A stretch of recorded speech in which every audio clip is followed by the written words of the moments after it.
député de la Savoie.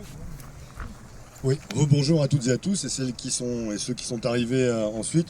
Bon, moi je m'exprime au titre du député de la Savoie, de la 4e circonscription, Chambéry, mais touché par ce qui se passe avec nos montagnes et en particulier cette atteinte à l'environnement que tu as largement décrite. Alors je ne vais pas à mon tour vous parler d'écologie, mais de politique, je suis bien obligé, puisque finalement sur les 10 députés de Savoie, il n'y en a qu'un qui est contre ce projet.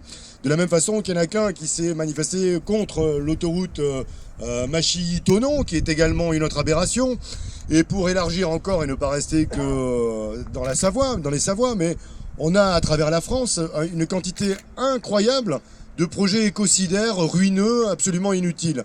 Les méga-bassines, on a des autoroutes pour relier des toutes petites distances, mais au mépris et en détruisant des zones agraires et cultivables. On a des prédations sur l'eau qui sont sur tout le territoire de la France. On a bien évidemment ce projet complètement aberrant des Jeux Olympiques 2030, contre lesquels, eh bien évidemment, peu de politiques s'affichent, parce que vous voyez, on sort des Jeux Olympiques 2024, il faut continuer des jeux, comme si c'était finalement une des plus grandes nécessités et des plus grandes demandes du peuple français. La réalité nous montre que les élections qui ont été déclenchées par la dissolution nous montrent que une grande majorité, peut-être pas la majorité absolue, mais une majorité de concitoyennes et de concitoyens veulent un autre modèle de société et ont demandé à ce qu'il y ait des moratoires sur les bassines, des moratoires sur les autoroutes, des moratoires sur tous les projets de cette nature. Et bien évidemment, ici, en Maurienne, un moratoire sur ce projet qui n'est pas prêt de finir de dégrader la nature, puisque vous comprenez déjà que quand on voit les atteintes qui sont faites uniquement avec des galeries de reconnaissance d'aération et les quelques 9 premiers kilomètres,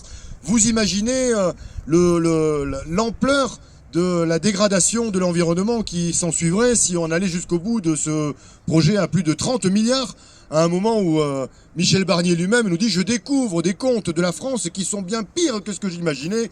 On se demande dans quel monde il vit, puisque nous déjà on avait connaissance de ces dérives-là. Et donc il dit « Il va falloir faire des économies énormes ». Eh bien, je vous prends le pari que ce nouveau gouvernement ne va pas faire d'économies sur ce genre de projet-là, mais va faire des économies sur nos services publics.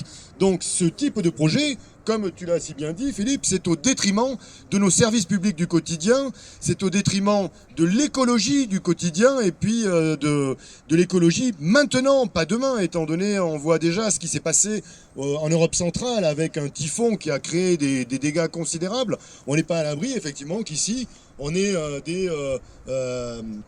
des pluies et des torrents de flotte et de boue qui entraînent ensuite des catastrophes dans toute la Maurienne. Donc voilà, il faut continuer à se mobiliser, il faut continuer également à mobiliser les élus.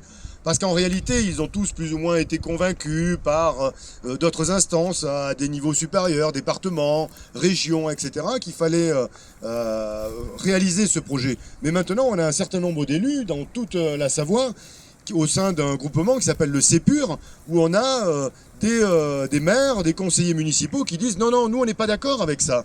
Et comme tu dis, il faut les accompagner, il faut les soutenir, il faut qu'on les entende, il faut qu'il y ait une visibilité au travers des médias. Et moi je remercie les médias qui ont le courage de réaliser des témoignages qu'on ne verra pas sur BFM et CNews, bien évidemment. Donc voilà, la lutte continue.